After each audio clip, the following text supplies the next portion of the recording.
ఈ ఉన్నతమైన స్థితికి తీసుకువచ్చిన ప్రభు ఎందుకో తెలుసండి,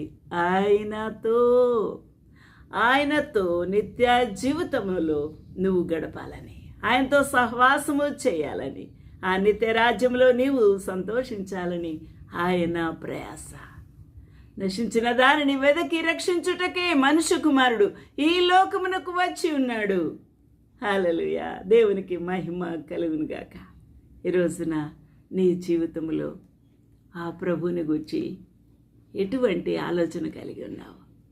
యేసుక్రీస్తు ప్రభు పలాని వారి దేవుడు, పలాని దేశపు దేవుడు, పలాని వీధిలో వారి దేవుడు, పలాని కులం వారి దేవుడు, పలాని మతం వారి దేవుడు అనుకుంటావా? దేవుడు లోకమును ఎంతో ప్రేమించెను, అందులో ఎంతో ప్రేమించిన వారిలో నీవొక్కడవు, నీవొక్కదానవు.